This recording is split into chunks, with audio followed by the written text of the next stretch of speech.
यहाँ सोमवार को और शुक्रवार को बहुत से मैट्रिमोनियल मैटर्स आते थे, ट्रांसफर थी एक स्टेट से दूसरे स्टेट, हस्बैंड वाइफ के झगड़े। अभी शादी के 2-3 साल हुए हैं, लव मैरिज है, अरेंज मैरिज है, लेकिन थोड़ी कंपैटिबिलिटी के जरा हस्बैंड वाइफ में होता ही आते थे। तो हम लोगों ने बहुत कोशिश की उनको सुलझाए थे। हम लोग का टाइम क्या है, जहां जिस प्रकरण में 2 मिनट 5 मिनट लगता है उसमें 1 घंटा लग जाता था, परंतु कई मामले सुलझे। और जब वो मामला सुलझ जाता है तो अपनी आत्मा को इतनी शांति मिलती है। जब मामले कितना बड़ा, एक पति पत्नी के मामले को सुलझा दिया, वरना वो सालों दोनों कोर्ट में गिर सकते हैं, 8 साल 10 साल, तब तक दोनों की उम्र निकल जाती, उन लोगों को भी समझ में नहीं आता क्या होता है। ऐसा वातावरण बनाइए, आपको प्रकरण पढ़ने के पश्चात समझ में आ जाएगा कि कौन से मामले में आपस में सुलह होगा। उनको पक्षकारों को बताइए, उनको चैम्बर बुलाइए, अधिवक्ताओं को बुलाइए, अधिवक्ताओं को बोलिए कि आप अपने पक्षकार पे जोर डालिए, उसको राजीनामा करना, परंतु जोर जबरदस्ती क्या प्यार से जो काम करवा सकते हैं वो आप कैसे सकते हो। एक बात और जो न्यायाधीशों के लिए अत्यंत आवश्यक है वह है ईमानदारी। हमें हर आज बनाता है, कभी भी किसी चीज का प्रलोभन या लोभ नहीं होगा। यदि एक बार कोई उसके उसमें गिर गया तो फंसते चला जाता, वो निकल नहीं सकता। कोई भी अधिवक्ता, कोई भी पक्षकार कितना भी आपको बोलते हैं साहब फर्स्ट एंड लास्ट, मैं किसी को नहीं बताऊंगा, ऐसा नहीं होगा। वही व्यक्ति जो है, वही अधिवक्ता जो है, वही पक्षकार जो है, 10 लोग मैं ऐसे नहीं करके सामने, उससे बचिए। क्योंकि शेर को भी एक बार मानव रक्त का जब वो लग जाता है, उसके मुंह पे लग जाता है, फिर वो उसको कुछ और नहीं पसंद आता, नर्वसी हो जाता है। हम उससे बच नहीं सकेंगे, हम उसमें फंसते ही आएंगे। इसलिए हम सबका कर्तव्य है, न्यायाधीश का, अधिवक्ता का, कि वो ऐसा ना करे। न्यायाधीश कैसे बनते हैं, करप्शन कैसे होगा, न्यायाधीश तो उसको मालूम नहीं रहता, उसको बनाया जाता। ऐसा माहौल, ऐसा जाल बुना जाता है कि न्यायाधीश में फंस सकता है। और एक बार न्यायाधीश फंसा, फिर आप उसको कहीं ट्रांसफर कर दीजिए।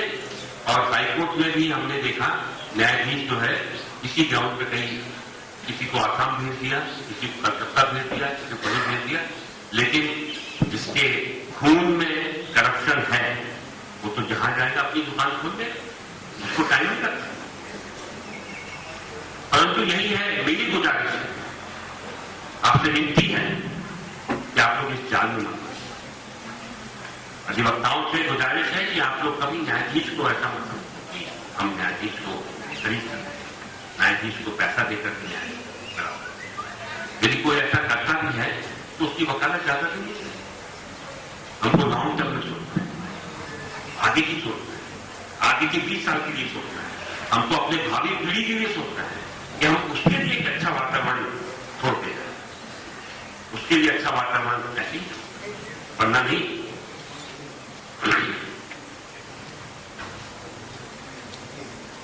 एक और महत्वपूर्ण पहलू जो मेरे दिमाग में आ रहा है वही है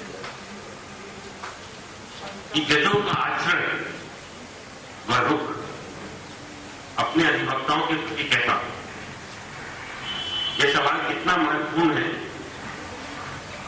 यह सवाल मैं अपने आप से पूछता हूं कि अगर मैं कोर्ट में गुस्सा दिखाऊं या अपना रूखा व्यवहार दिखाऊं तो मुझे क्या मिलेगा, सिवाय इसके कि मेरा रक्तचाप बढ़ेगा तो फायदा। और हो सकता है उसमें अज्ञातवश, भूलवश कोई गलत करता हो, कोई गलत हो, ऐसी स्थिति हो रोकना आवश्यक है। न्यायाधीश को बताना होता है कि हमारे पास ये दांत है, सिर्फ दिखाने के नहीं, जरूरत पड़ने पे काट सकते, पर जरूरत नहीं है कि आप उसको हमेशा काट के ही उसको सिखाएं। सिर्फ दिखाने से आपके अपने खुद के गेस्चर से, अपने पोस्चर से आप चाहे पक्षकार हो चाहे अधिवक्ता उसको बता सकते कि उनकी क्या काबिलियत है। ऐसा मत बोलिए कि सबसे रोक। मैं आपको एक और अपना किस्सा सुनाता हूं। जब मैं न्यायाधीश बना 94 में, तो मेरा जिस दिन मैंने जबलपुर में ओथ ली, दूसरे दिन, बल्कि ओथ लेकर के पहले दिन मैंने काम किया, शाम को घर जाने से पहले मुझे ट्रांसफर ऑर्डर मिल गया कि जबलपुर से, मैं जबलपुर प्रैक्टिस करता कि जबलपुर से मेरा स्थानांतरण इंदौर कर, मैं इंदौर से नहीं वहां कार्य करता रहा। जब थोड़े थोड़े पहले तो डिवीजन बेंच पर बिठाया जाता, सिखाया जाता, आपको सीनियर जज बताता है कि कैसे कैसे कंडक्ट करना, कैसे न्यायालय चलाना, कैसे अधिवक्ताओं से पेश आना, ये सब आपको थोड़ा सीखना पड़ता है उच्च न्यायालय में आके। पहले मैं काफी दिन डिवीजन बेंच में बैठा रहा। जब थोड़ा सीनियर हो गया, मेरे 30 साल में मुझे रिट पिटीशन मिला 226, 227। उस समय रिट में सिर्फ 3 जज सब बैठा करते थे और सारे प्रकरण उन्हीं के हाथ में। Everything anything happening in the sun would come to that. अब सुन रहे थे सब, एक प्रकरण में एक वरिष्ठ अधिवक्ता, उनके भी बेटे आज की तारीख में उच्च न्यायालय के जज हैं, केपी माहेश्वरी साहब, उन्होंने एक प्रकरण में रिट पिटीशन में बहुत बहस करी। मैंने नोटिस इशू किया। नोटिस इशू करने के बाद जब उसको ऑर्डर दिखा कि नोटिस इशू किया, मैंने स्पीकर नोटिस इशू किया।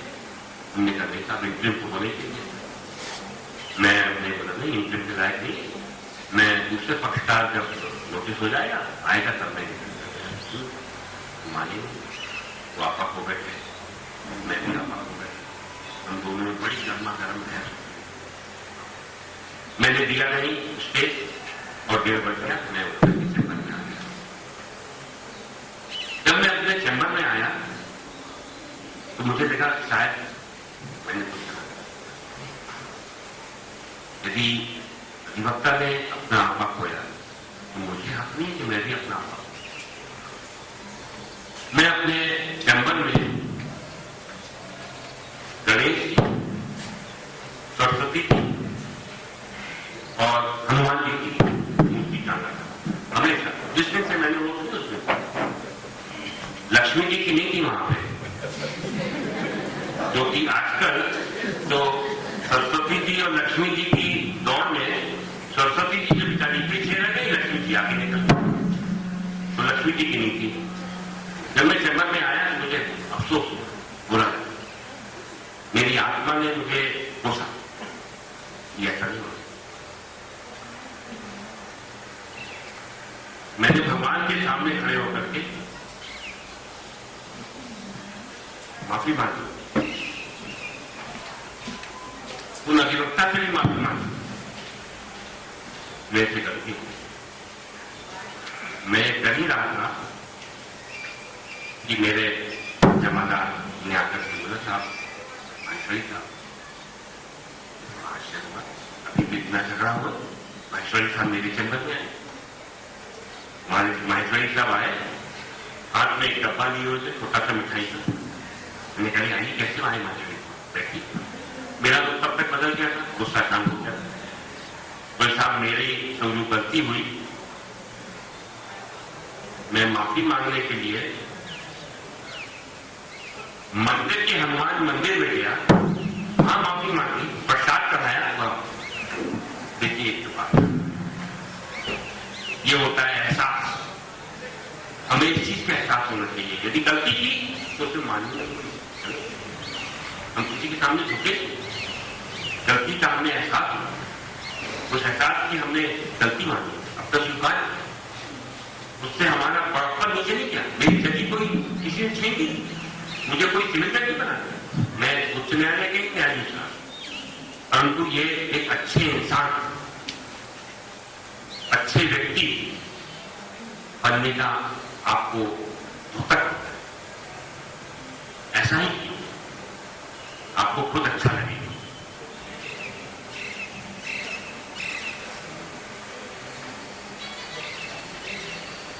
और तब से मैंने कसम खा ली कि अब मैं कोई भी ऐसा कार्य नहीं करूंगा जिससे कि अधिवक्ताओं को कोई तकलीफ हो।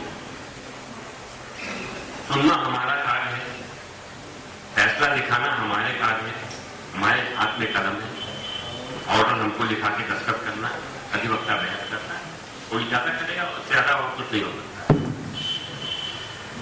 भारत के पूर्व मुख्य न्यायाधीश माननीय जस्टिस आरती रावती साहब ने कहा है, मैं पढ़ रहा हूं, the seekers of justice approach the courts of justice with pain and anguish in their hearts on having faced legal problems and having suffered physically and psychologically.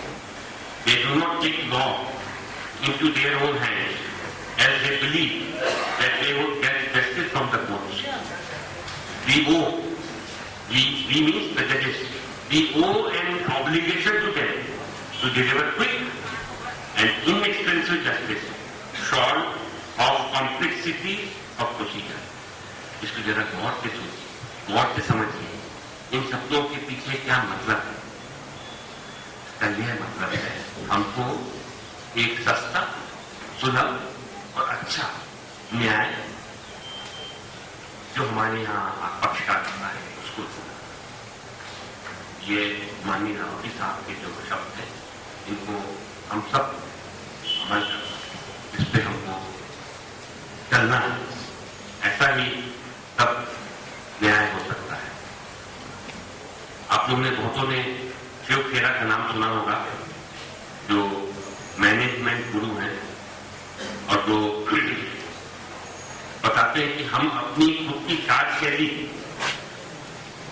Time management, बोलने की अपनी जो कला है उसको हम कैसे सुधार सकते। उन्होंने अधिवक्ताओं को कुछ इस तरह बखान किया, where there is a will there is a way, where there is a will there is a way, where there is a way there is a law, where there is law there is a rule, where there is a rule there is loophole, where there is a loophole there is a lawyer and I. सोचिए अब इस तरह से उन्होंने कहा है। मैं एक आखिरी वाक्य आपको सुना रहा हूं जो मुझे पढ़ करके खराब लगा।